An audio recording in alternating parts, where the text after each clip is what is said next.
panahon, walang sagot sa aking mga tanong.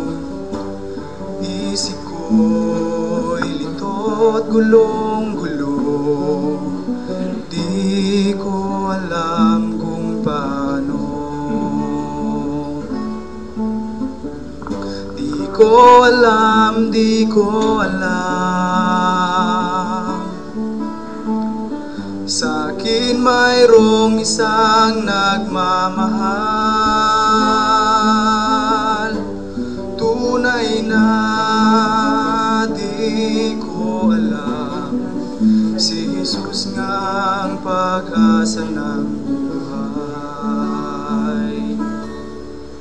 Ako naman ay may kaibigan, ligayang hanap sa kanilang buhay.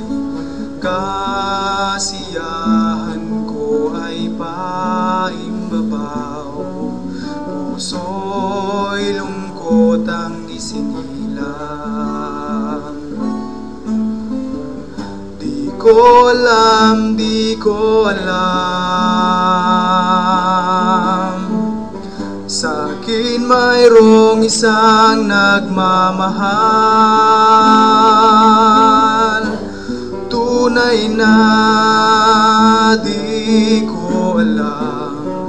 Si Jesus pala ang pag-asa ng buhay.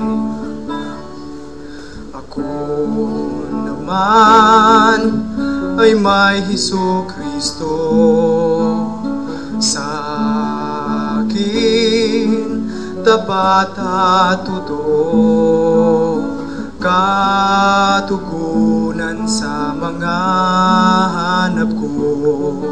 Si Kristo ang pag-asa ng buhay ko. Di ko alam. Sa'kin mayroong isang nagmamahal,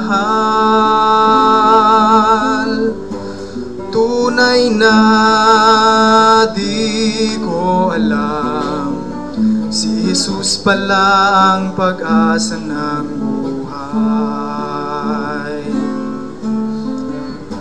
Kaya't ngayon ako'y nagagalak. Sa'kin mayroong isang nagmamahal, tunay na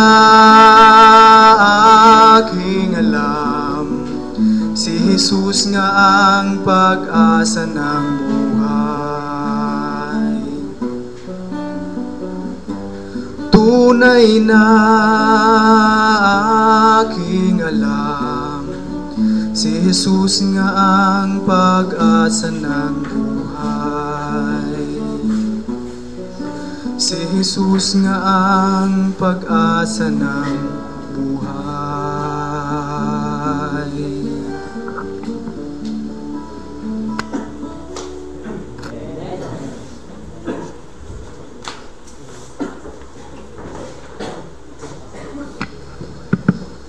Magandang gabi po sa ating lahat, mga kapatid. Tunay nga pong napakabuti sa atin ng Diyos sapagkat tayo po ay narito sa gabing ito upang mag-aral ng kanyang banal na salita. So ngayon pong gabi ay nais ko pong magbahagi sa inyo ng isang doktrina na siyang itinuturo po ng Biblia. At ito po ay may kinalaman sa banal na kasulatan o sa tinatawag nating Biblia. Pero bago po tayo magpatuloy, ay nais ko po na tayo po ay manalangin. Tayo po ay manalangin. Dakilang Diyos, sa gabing ito, kami po ay nagtatalaga ng aming mga sarili sa iyo. Tulungan, Panginoon, na ang bawat isa sa amin ay maging karapat-dapat na humarap sa iyo at makibahagi sa pabalita ng kaligtasan. Pakalinisin, Panginoon, ang aming mga maruming puso, ang aming mga bibig, ang aming mga pag-iisip, at nawa, Panginoon, ang pagkataong ito ay mailagak namin sa iyo. Huwag nawa, Panginoong, hayaan ang kaaway na si Satanas ang umantala sa pag-aaral namin ng iyong banal na salita. Kundi nawa, O Diyos, ang mga banal na anghel ang patuloy na lumukob sa lugar na ito upang sa gayon, Panginoon, ay muli naming makita ang iyong kapangyarihan at amin pong maunawaan ang iyong mga katotohanan. Maging bukas nawa, Panginoon, ang aming mga pag-iisip sa mga bagay na aming marinig at nawa, Panginoon, ito ay magdulot sa amin ng pagbabago sa aming mga buhay. Pagpatawad po, Ama, sa amin ang aming mga kalikwa at pagkakasala. Ito po ang hiling at dalangin namin sa pangalan ni Jesus. Amen. Isang bagay ang aking natutunan, mga kapatid. Ito ay isang napakahalagang punto na natutunan ko nung ako'y sumamba sa PIC. Sabi ni Lowell Cooper, kung makikilala nyo lamang kung sino ang nagsasalita sa inyong harapan, hindi nyo nanaisin na ako'y pakinggan. Pero, kung makikilala ko rin kung sino kayong nakikinig sa akin na nakaupo dyan sa upuan, hindi ko rin kayo nanaisin na makinig sa akin. Bakit? Sapagkat bawat sa atin ay punong-puno ng kalikuan, punong-puno ng pagkakasala. Pero ang mabuting balita, ang bawat sa atin sa kabila ng ating mga kalikuan at mga pagkakasala at karumihan ay inaaring ganap ni Kristo para tayong lahat ay magtamo ng kaligtasan. So ngayong gabi, mga kapatid, ang ating pong pag-aaralan ay tungkol po sa banal na kasulatan. Ako po'y naniniwala na bawat isa sa atin dito o bawat individual na narito sa bulwagan sa gabing ito ay mayroong pong paniniwala sa Biblia o sa banal na kasulatan. Ngunit maaring ang iba sa atin ay hindi malinaw kung ano ang kanilang kadahilanan bakit kinakailangang maniwala sila sa Biblia. Ngayong gabi ay mayroong ilang katanungan na tayong sasagutin. Sabi dito, mahalaga ba ang Biblia? Maraming mga tao ang hindi nagpapahalaga sa banal na kasulatan o sa Biblia sapagkat iniisip nila na ito ay walang kapakinabangan. Ito ba'y mapagkakatiwalaan? Kung atin pong mapapansin, mapapanood natin sa internet, maririnig natin sa lipunan sa mga taong tagapagturo na nagsasabi na ang Biblia ay hindi mapagkakatiwalaan. Ito imbento lamang. Ngunit, totoo ba na ang Biblia ay imbento lamang ng mga tao o gawa-gawa lamang? Totoo bang lipas na ang aklat ng lumang tipanan? Atin pong alamin sa gabing ito. At ang ikalimang tanong, mahalaga ba ang Biblia sa kaligtasan ng isang tao? At paano ipinahayag ng Diyos ang kanyang mga salita? Bago po tayo magpatuloy, tayo po ay pumunta sa ilang background o history o kasaysayan ng banal na kasulatan. So originally, ang salitang Biblia ay hindi po Tagalog. Ito po ay hango sa salitang Latin na Biblia. So tawag natin dito sa salitang Tagalog ay banal na kasulatan o salita ng Diyos. Nang sakupin ng iba't ibang mga dayuhan ng Pilipinas, marami tayong na-adapt na salita. Katulad ng bintana. Ang bintana sa wikang Tagalog ay hindi talaga bintana, kundi ito ay durungawan. Ang upuan natin, hindi natin ito tinatawag na bangko, kundi ito ay salumpuwit. Ganun na rin, mga kapatid, na-adapt natin ang iba't ibang salita na nagmula sa mga dayuhan nang tayo'y kanilang sakupin. Gayon na rin ang salitang Biblia. Originally, ito ay tinatawag nating salita ng Diyos o banal na kasulatan na ang pinagmulat niya ay hango sa salitang Latin na Biblia. Ang salitang Biblia ay nangangahulugan ng mga aklat. Ano po? Na ang ibig sabihin sa salitang Griego ay Biblos. So sa Greek word, ito po ay Biblos o nangangahulugang mga aklat. So ang salitang Biblos naman na galing sa Griego ay nagmula naman sa salitang Hebreo. Biblos po, nangangahulugang papyrus. Ang ibig sabihin ng Biblos ay nangangahulugang papyrus, katawagan sa kagamitan na kinasulatan ng mga unang aklat. Kung sa ating kapanahunan, tinatawag natin yung bond paper. Sa kanilang kapanahunan, may tinatawag silang papyrus. Yun yung materials o yung mga kagamitan na ginamit para isulat ang salita ng Panginoon. Ang Biblia po, ayon po sa pag-aaral ng mga scholar, ay sinulat ng 35 hanggang 40 mga tao. Ang ilan sa kanila ay doktor, ang ilan sa kanila ay magsasaka, mayroon ding mangingisda, mayroong tax collector at iba't ibang klase ng mga tao sa lipunan. Ang Biblia po, ayon sa pag-aaral ng mga scholar, ay nasulat sa loob ng 1,500 years. Kakaibang aklat. Ngayon, kapag gusto mong sumulat ng aklat, 1 taon, 2 taon, tapos mo na ang iyong aklat. Pero ang banal na kasulatan ay ibinigay po ng Diyos, hindi lamang sa isang pagkakataon, kundi ibinigay ng Diyos ang kanyang salita sa iba't ibang pagkakataon, sa iba't ibang sitwasyon, sa iba't ibang kapanahunan. Kaya kung atin pong mapapansin, ang Biblia o banal na kasulatan ay nasulat sa loob ng 1,500 years o 1,500 taon. Narito po ang ilang mga bagay na nagpapatotoo na ang Biblia po ay tunay. Una, ito pong tinatawag nating Rosetta Stone. Sa panghukay po ng mga archaeologists, nakita nila itong bato na ito, itong mga batong nakasulat dito, ang Moabite Stone, ang Cylinder of Nabonidus, ang Tel El Amar na tablets, at ang kahuli-hulihang natuklasan ay ang tinatawag po nating Dead Sea Scroll. Ang Dead Sea Scroll po ay naglalaman po ito ng salita ng Diyos o ng Biblia, na ito po ay ikinumpara sa ating Biblia sa kasalukuyang panahon, natuklasan po na ito ay walang kaibahan.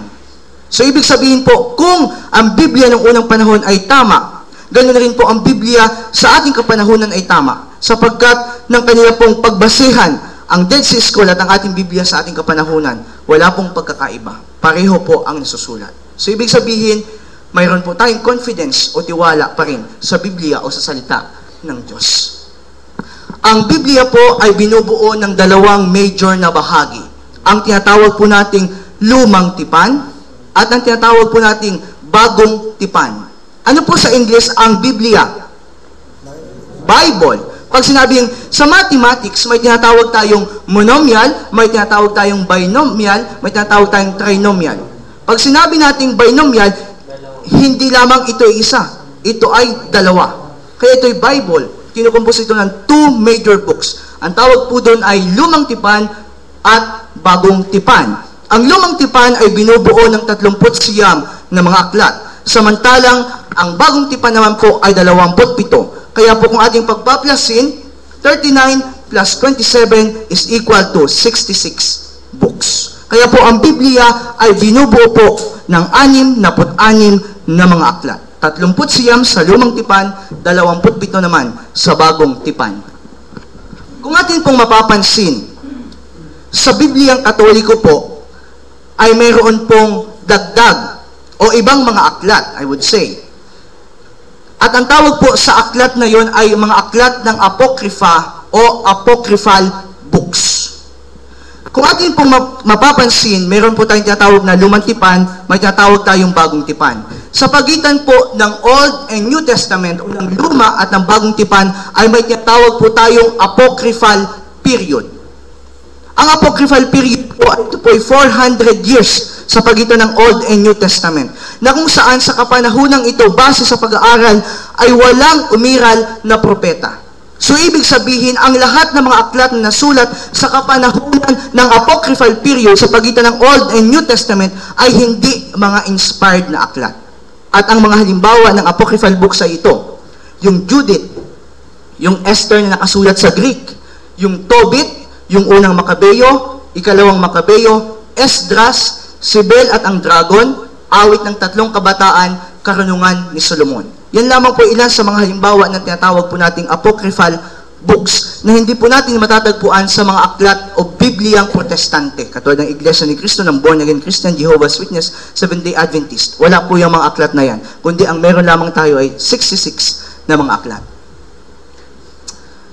Ngayon, ang Biblia ba'y imbento lang? Sapagkat marami pong nagsasabi ngayon, maraming mga tao ang hindi naniniwala sa banal na kasulatan o sa Biblia. Kesyo, ang Biblia raw ay imbento lamang ng mga tao at gawa-gawa lamang daw ng mga walang magawa sa buhay. Ngunit, tatanungin natin ang Diyos sa gabing ito kung totoo ba na ang Biblia o ang banal na kasulatan ay imbento lamang? Ano ang sabi ng Biblia? Ganito ang sabi ng ikalawang Pedro, kapitulo 1, versikulo 20 at 21. Na maalaman muna ito, na alinmang hula ng kasulatan ay hindi nagbuhat sa sariling pagpapaliwanag. Ano pong sabi ng Biblia? Na maalaman muna ito, na alinmang hula ng kasulatan ay hindi nagbuhat sa sariling pagpapaliwanag. So, tinatanggihan po ng banal na kasulatan yung akusasyon na ang Biblia raw ay gawa-gawa lamang o imbento ng tao, sapagkat Biblia mismo ang nagpapatotoo sa kanyang sarili na sabi po, hindi nagbuhat sa sariling pagpapaliwanag. Sapagkat di sa kalooban ng tao dumating ang hula kailanman, kundi ang mga tao ay nagsalita buhat sa Diyos na nangaudyukan ng Espiritu Santo. Kaya po kung maririnig nyo yung mga sabi-sabi o yung mga alingaw-ngaw ng paligid na sabi, Biblia, gawa-gawa lang yan, di yan totoo. Biblia po mismo ang nagpapatotoo sa kanyang sarili na sabi, sapagkat di sa kalooban ng tao dumating ang hula kailanman, kundi ang mga tao ay nagsalita buhat sa Diyos. So, ibig sabihin, ang nilalaman po ng itim na aklat na ito o ng banal na kasulatang ito ay hindi po imbento o sariling ideya ng tao, kundi sinasabi po ng banal na kasulatan na mga tao ay nagsalita buhat sa Diyos na nangaudyukan ng Espiritu Santo. May kapangyarihan po ang salita ng Panginoon, sapagkat ito po ay ibinigay ng Espiritu Santo o ng banal na Espiritu.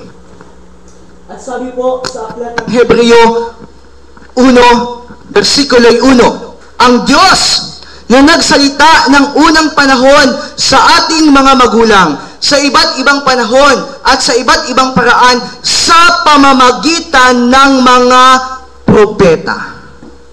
Ayan. So, ang Biblia po ay hindi sinulat ni Kulas kung sino-sino man, kundi ang Biblia po ay isinulat ng sugo ng Panginoon na tinatawag po natin na propeta o messenger sa wikang Ingles o mensahero ng Panginoon. So, ang banal na kasulatan po ay hindi lamang basta-basta, kundi ito po ay may proseso na ginagawa ang Diyos sa pagpapahayag o pagpapahatid ng kanyang mensahe sa mga tao, at yun po'y pinadadaan niya sa kanyang mga lingkod na propeta. Narito po ang kaparaanan ng inspirasyon kung paano po isinusulat ng isang lingkod na propeta ng Diyos ang mensahe ng Panginoon. Una, ang tinatawag po nating spoke in ear. Ang isang propeta po ng Diyos na pinahada ng Diyos ng kanyang mensahe, dumarating sa pagkataon, ang unang kaparaanan ay ang spoken ear na tinatawag, naririnig ng isang propeta ang mensahe o ang boses ng Diyos sa pamamagitan ng kanyang tainga. At sa pamamagitan noon, isinusulat niya kung ano ang sinabi ng Diyos, kung ano ang mensahe ng Diyos. At sa pamamagitan noon, nabuo ang banal na kasulatan. Ikalawa, spoke in inner sense. Kapag lumukob na ang banal na Espiritu sa isang propeta o isang sugo ng Diyos, nararamdaman ng propetang ito ang mensahe ng Panginoon. At yun ang kanyang pagkakataon para isulat ang mensahe para sa bayan ng Diyos o sa taong nais pahatdan ng Panginoon ng mensahe. Ikatlong kaparaanan ang tinatawag nating prophetic vision o sa wikang Tagalog ay pangitain ng isang propeta. Ito po ay nagaganap kung ang isang propeta ay gising. Sa pamamagitan ng kapangyarihan ng Espiritu Santo na lumulukob sa kanya, ay ipinakikita ng Diyos ang kanyang kalooban at ang kanyang nais ipahatid sa kanyang bayan. At doon po nagaganap, o doon uli ang kaparaanan kung paano ipinadala ng Diyos ang kanyang mensahe. Ang ikaapat po ay ang tinatawag nating prophetic dreams o panaginip ng isang propeta. Kapag ang isang propeta po ng Diyos ay natutulog, ito'y ginagamit rin ng Diyos na isang kaparaanan para marinig o para malaman ng isang propeta ang mensahe ng Diyos para sa kanya. At pagkagising niya, kanya itong isusulat para matala kung ano ang mensahe ng Panginoon. Ngayon, sa akusasyon ng iba't ibang mga pananampalataya o relihiyon na di umano raw ang Biblia ay bagong tipan na lamang at hindi na raw dapat pag-aralan ang lumang tipan sapagkat ito'y lipas na. Totoo nga kaya ang sinasabi ng iba't ibang sektang ito na nagtuturo na bagong tipan na lamang ang dapat paniwalaan? Ano kaya ang sinasabi ng Diyos? Isaiah 40, versikulo 8, ganito po ang sabi, ang damo ay natutuyo, ang bulaklak ay nalalanta, ngunit ang salita ng ating Diyos ay mamamalagi magpakailanman. Tanong, bagong tipan lamang ba ang salita ng Diyos? Hindi. Lumang tipan din. So, ibig sabihin, kung ang lumang tipan ay salita ng Diyos at ang bagong tipan ay salita ng Diyos, parehong salita ng Diyos, ibig sabihin, ano sabi nila? Ito'y mamamalagi magpakailanman. Pag sinabi bang magpakailanman hanggang nung namatay lang si Kristo sa krus? Pag sinabi mo pakailanman, ito ay walang hangganan. Ito ay patuloy na pangyayari. Kaya mga kapatid, sabi ng Biblia, ang damo ay natutuyo, ang bulaklak ay nalalanta, ngunit ang salita ng Diyos ay mamamalagi magpakailanman. Tunay at subok ba ang salita ng Diyos? Kasi may nagsabi, joke lang yung nakasulat dyan, hindi naman natutupad yan. Ano ang sabi ng Biblia patungkol sa kanyang sarili? Pakabanayin mo sila sa katotohanan. Ang salita mo'y katotohanan. Ang salita ng Diyos o ang banal na kasulatan, mga kapatid, ay katotohanan. Ito ay hindi biro. Lahat ng nasusulat ito'y tiyak na magaganap at mangyayari. Sabi pa sa susunod na talata ito, bawat salita ng Diyos ay subok. Siya'y kalasag sa kanila na nanganganlong sa Kanya. Huwag kang magdadagdag sa Kanyang mga salita. Baka Kanyang sawayin ka at masunduan kang sinungaling. Kaya po yung mga taong nagdadagdag sa salita ng Diyos, sabi, ganito ang sabi ng Panginoon, saan mo nakita? Wala namang maituro. Anong tawag sa kanya ng Biblia? Isang sinungaling. Kaya doon sa mga nagsabi, lipas na ang Bible, saan mo naman nabasa? Wala. Ano sabi ng Isaiah 8:20? To the law and to the testimony, sa kautusan at sa patutuo, kung hindi sila magsalita ng ayon sa salitang ito, tunay na walang umaga sa kanila. Kaya kinakailangan lahat mga kapatid ng ating paniniwalaan, lahat ng ating pagbabasihan ng katotohanan, dapat nasusulat. Sapagkat si Kristo mismo ang nagsabi, it is written. Sa wikang Tagalog, nasusulat. Kapag hindi nasusulat, huwad, hindi natin dapat tanggapin o paniwalaan. Dapat tayo ay sula eskriptura. The Bible and the Bible only is the base of our doctrine and beliefs. Sunod. Ang mga salita ng Panginoon ay mga dalisay na salita na gaya ng pilak na sinubok sa horno sa lupa na makapitong dinalisay. Alam niyo po yung ginto na ginagamit na mga hikaw, sa bagay, naghihikaw, o mga singsing. Alam niyo po kung paano nagiging ganun kakintab yan? Una, na-interview ko yung isang minero na taga Mindanao. Sabi niya, pag hinukay yan sa lupa, may makikita sila na parang asukal ang kulay na putik. May linya-linya yun. Yun ang kanilang susundan. Pagkatapos nun, iaahon nila yun doon sa butas, gigilingin yun, hanggang alam niyo yung sako-sako, gano'ng kalaki, gabuti lang ng bigas. Ibig sabihin, dumadaan ng proseso ang ginto bago ito maging ginto. Ganun rin po mga kapatid ang salita ng Diyos. Ang salita ng Diyos ay hindi basta-basta lamang na salita na katulad ng binibitawan natin sa ating mga bibig. Kundi sabi ng Biblia, ang salita ng Panginoon ay mga dalisay na salita na gaya ng pilak na sinubok sa horno sa lupa na makapitong dinalisay. Kumpleto mga kapatid ang salita ng Panginoon at hindi nagkukulang.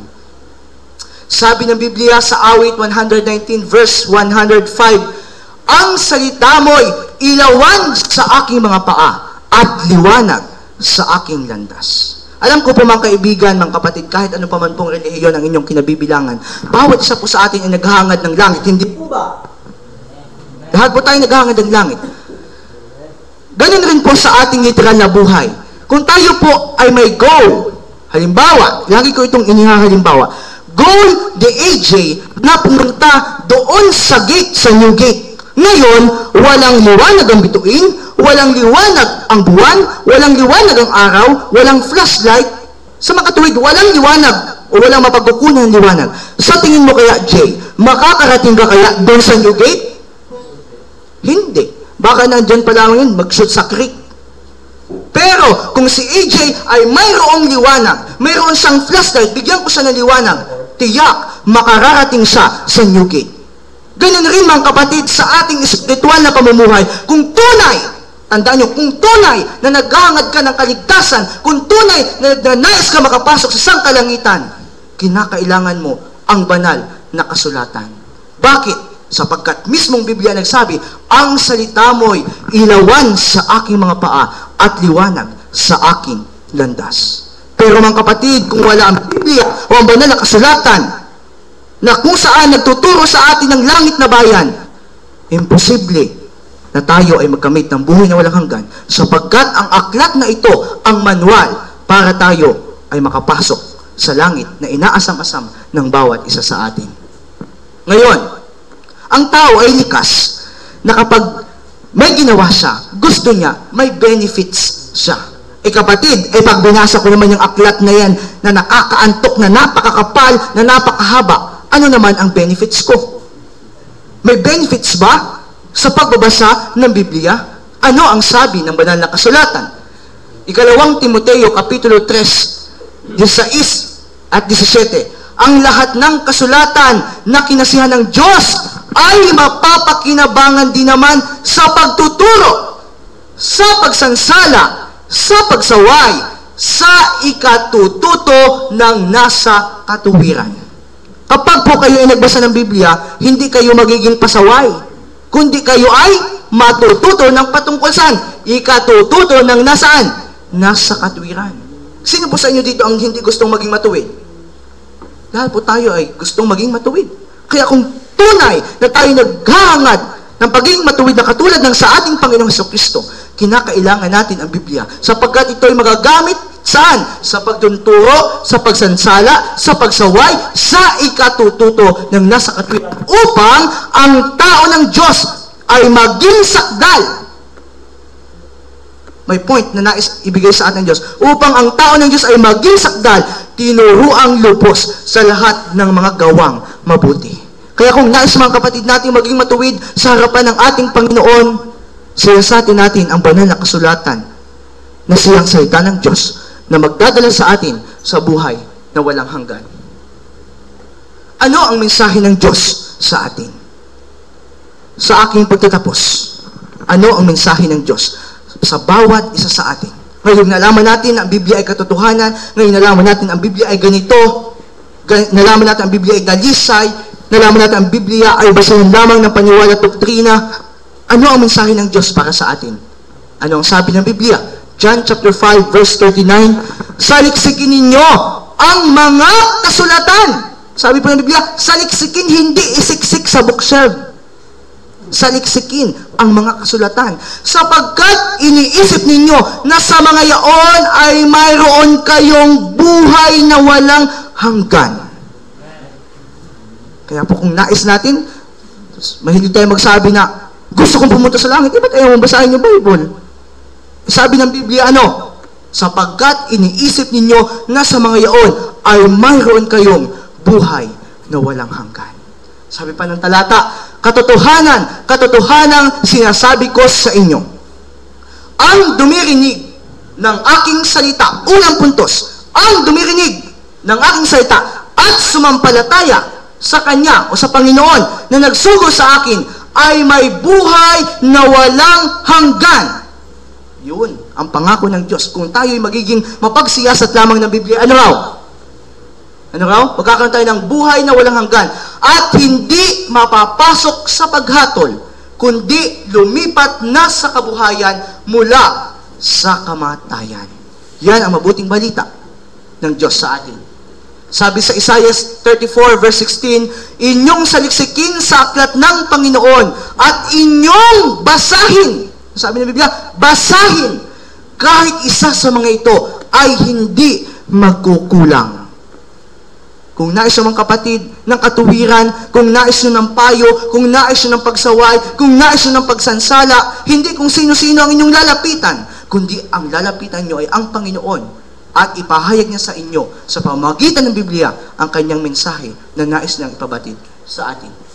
Sabi sa Apokalipsis 1 verse 3, mapalad ang bumabasa. Sino ang mapalad? Bumabasa. At ang nakakikinig ng mga salita ng hula. Ang mapalad, unay, bumabasa. Ikalaway, nakikinig. So mapalad kayo mga kapatid. Kasi nababasa nyo, naririnig nyo pa. At tumutupad ng mga bagay na nasusulat doon sapagkat ang panahoy malapit na. Sa pag-aaral ng Biblia mga kapatid ay may tatlong bagay na napakahalaga. Una, kinakailangan nating makinig. Ikalaway, bumasa. At ang pinakamahalaga sa lahat ay tumupad. Hindi sapat mga kapatid na alaman mo ang tsorya ng banal na kasulatan, na alaman mo ang lahat ng talata sa banal na kasulatan, naririnig mo at kaya mong sabihin, pero hindi mo naman tinutupad ang nasusulat dito. Useless ang pag-aaral mo ng Biblia. Kaya ang nais ng Diyos, ano sabi niya, mapalad ang bumabasa at nakikinig ng mga salita ng hula at tumutupad ng mga bagay na nangasusulat doon. Bakit? Sapagkat ang panahoy malapit na. Mga kaibigan, mga kapatid, at man ang relihiyon mo, may sinasabi ang Biblia sa atin. Ang panahoy malapit na. Ang Panginoong Hesukristo, mga kapatid, ay nasa pintuan na ng langit. At nais na niyan dumating sa sanlibutan ito. At ako'y naniniwala na ang gabing ito ay isang kaparaanan ng Diyos upang pahatdan tayo ng mensahe na kinakailangan natin maging mapagsiyasat ng kanyang salita upang kung siya'y dumating sa ikalawa, tayo maging handa na siya'y salubungin sa mga lapap ng langit. Kaya mga kapatid, ang apil ko sa inyo sa mga gabing ito, sa gabing ito, simulan natin ang pag-aaral ng banal na salita ng Diyos. Hindi lamang kayo, kundi ako rin. Maaring dumating sa ating mga buhay na binaliwala natin ang Biblia. Maaring dumating sa pagkakataon na mga aklat na ito na alikabbukan sa ating lagayan. Pero hindi pa po huli ang lahat. This is the time for us. Ito ang pagkakataon sa bawat isa sa atin, sa akin at sa inyo, na muli nating aralin, muli nating buklatin, muli nating basahin at kasabuhayan ang salita ng Panginoon. Nawa, sa mensaheng narinig natin sa gabing ito, maging silbing daan ito upang tayo po'y magkita-kita sa langit na bayan na inihanda ng Panginoon sa bawat sa atin. Pagpalain po tayo ng Panginoon sa gabing ito. Amen.